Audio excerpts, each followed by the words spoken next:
Welcome to lecture 3 session on design of hydraulic and pneumatic circuits. Now we are going to discuss first a synchronization circuit which is mechanically coupled. In the previous lecture we have discussed a sequence circuit.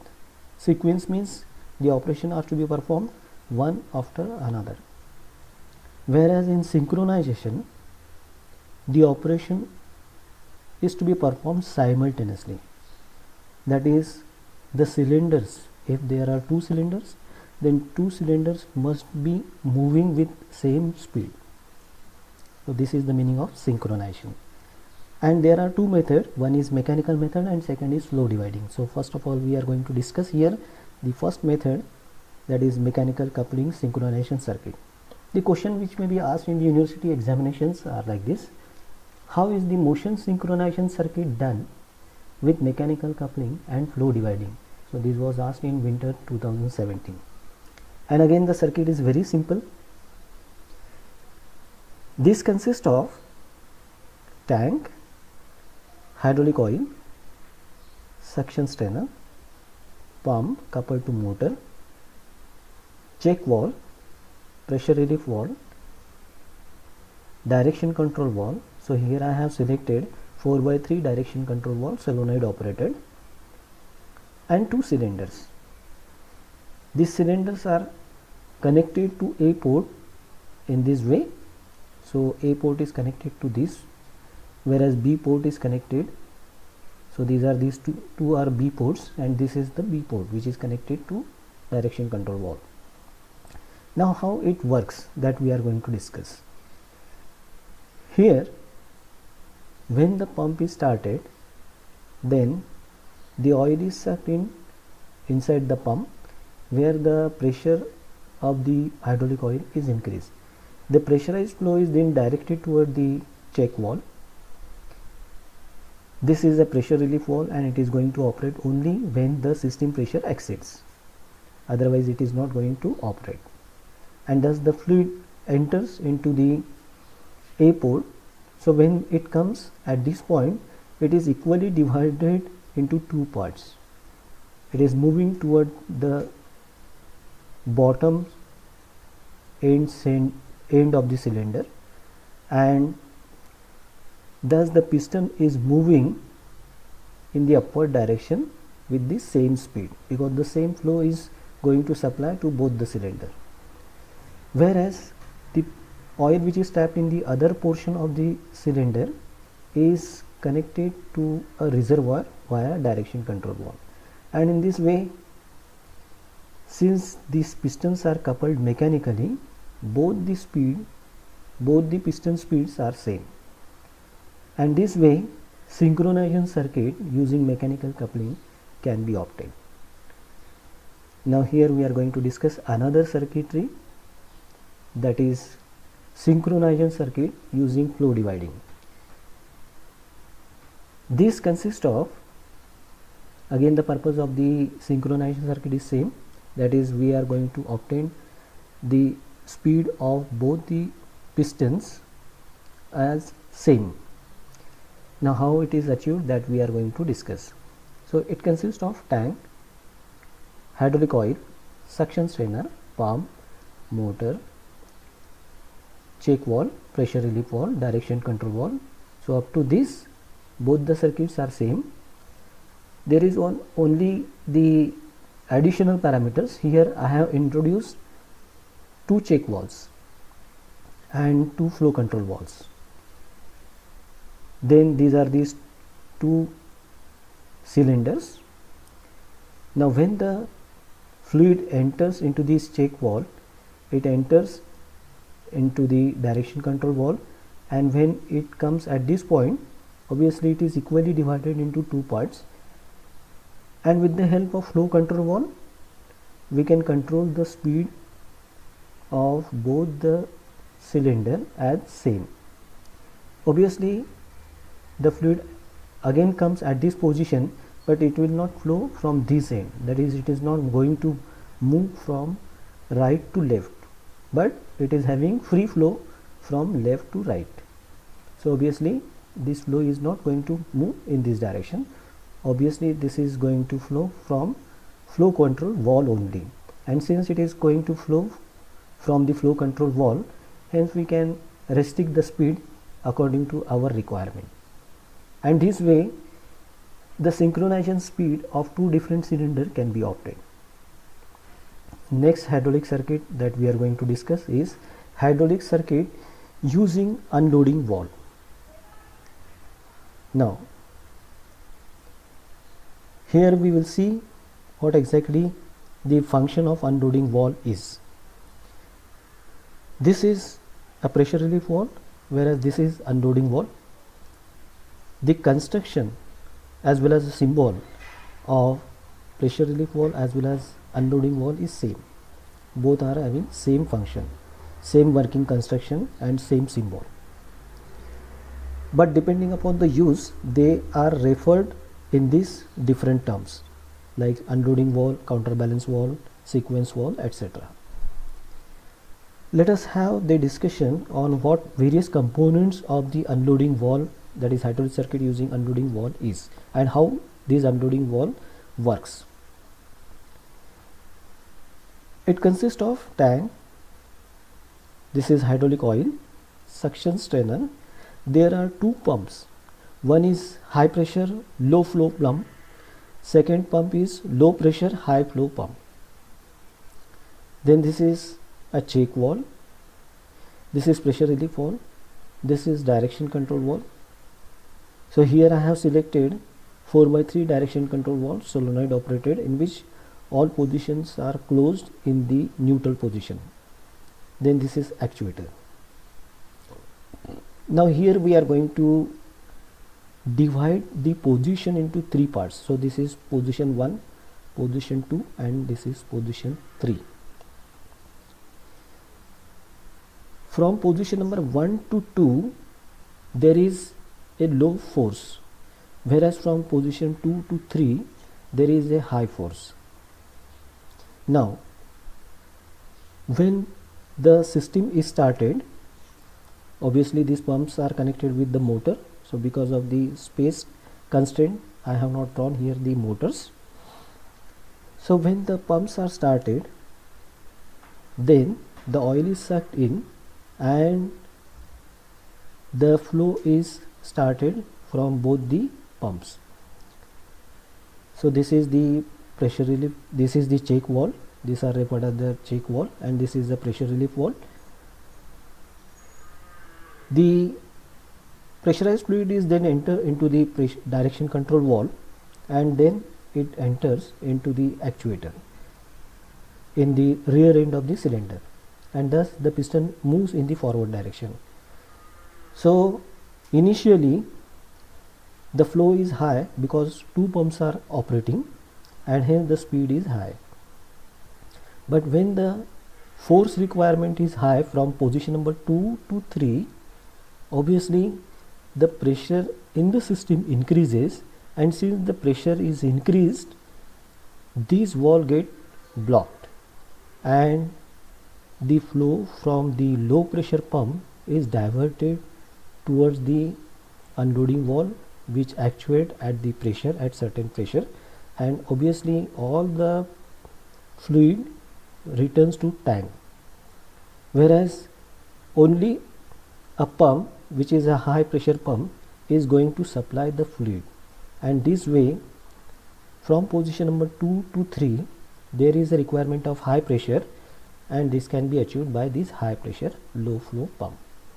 And this is the working of the hydraulic circuit using the unloading valve. The question which may be asked in the university examinations are like this: draw and explain a hydraulic circuit illustrating the use of unloading valve. This question was asked in summer 2017 and winter 2016. So this is the construction and working of hydraulic circuit using unloading valve. Now here we are going to discuss the next hydraulic circuit, that is hydraulic circuit using counterbalance. As I have already discussed that sequence valve, pressure relief valve, counterbalance valve, unloading valve, they are very similar, even their symbols are same. Working construction is also same, but depending upon the use they are referred as counterbalance valve, unloading valve, etc. So here we are going to discuss what exactly the counterbalance valve is and how it works and what is the function of hydraulic circuit using counterbalance valve. This consists of tank, oil, suction strainer, pump, motor, check valve, pressure relief valve, direction control valve, counterbalance valve, actuator. Now let us see the discussion related how it works. When the pump starts, the oil is sucked into the pump and the pressure of the oil is increased. The pressurized flow is then directed towards the check valve and then it moves to the direction control valve. Here I have considered a 4x3 direction control valve. So basically here I have selected one more direction control valve in which this is a tandem center. This is A port, this is B port, this is pump port, and this is tank port. Now initially the flow is moving towards the A port. So basically this is a counterbalance valve, this is a check valve. So obviously the flow is moving from this check valve toward the cylinder. Now this is going to move in the upward direction, piston is going to move in the upward direction, and let us imagine that if the power supply stops, then because of the load there is a possibility that this piston moves in the downward direction. So if it is moving in the downward direction, so obviously oil flows from this portion, and if it is moving from this portion, so this valve is not going to allow the pressurized oil.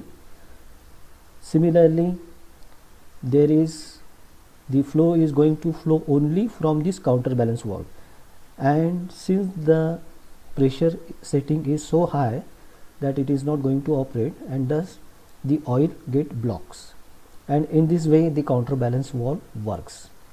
So this is the working of the counterbalance valve. The question which may be asked in the university examination are like this: draw and explain in brief the construction and working of hydraulic circuit illustrating the application of counterbalance valve. This question was asked in winter 2016. So this is all about the discussion about the hydraulic circuit. Now we are going to discuss here the pneumatic circuits. Here there are two questions: explain general layout of pneumatic system. Similarly, there can be another question: draw and explain in brief working and operation of a pneumatic circuit used for one double acting linear cylinder with forward speed control. So for both these questions, answer, that is the circuit, is same. So let us have a discussion on the pneumatic circuitry. So basically in this pneumatic circuitry it consists of, so this is the symbol of a compressor which is going to supply the compressed air. This unit is called as FRL unit, that is filter, regulator and lubricator. This is 4x2 direction control valve, this is flow control valve, and this is the actuator.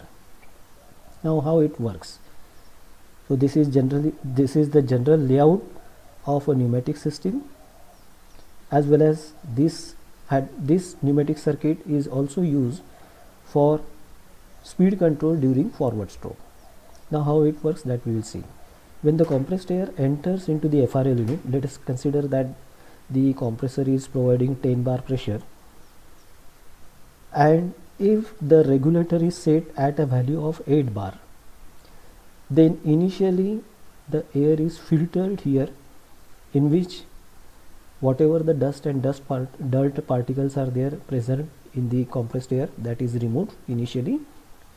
using the filter. Then it enters into the regulator. So if the pressure is 10 bar, supplied pressure is 10 bar, you can set the value as 8 bar. So thus this FRL is going to supply air at only 8 bar.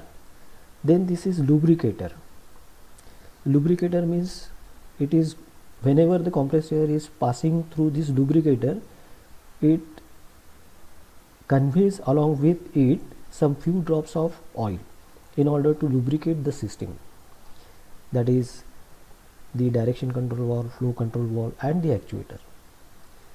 Whereas in case of the hydraulic circuit, there is no need of the lubricator because there is oil is always there. So this is the function of FRL unit. Then it consists of, this is 4x2 direction control valve. So it is having A port, B port, pump port, that is power port, and tank port. So this tank port is obviously exposed to atmosphere. So when the compressed air is passing through this direction control valve through A port, it is going to enter into the flow control valve, wherein the metered fluid is allowed to enter into the cylinder, that is actuator, and thus during forward stroke we are getting the control speed, whereas during return stroke we are not going to get the control speed. So this is the function of the pneumatic system. Let us have a discussion on one more pneumatic system, that is speed control of pneumatic motor. Again the system is very simple. It consists of a compressor, FRL unit, 3x2 direction control valve, then this is a flow control valve, and this is a pneumatic motor. Now how it works, that we will see. When the compressed air is allowed to pass to FRL unit, that is filter, regulator and lubricator, then it enters into the direction control valve. Again it enters into the flow control valve, where with the help of knob we can set the speed of the pneumatic motor, and finally it enters into the pneumatic motor. So because of the compressed air, it set into rotation, and this way this pneumatic circuit works. So this is all about the discussion related to hydraulic and pneumatic system. So here I have discussed unit number 5 and unit number 6. Thank you.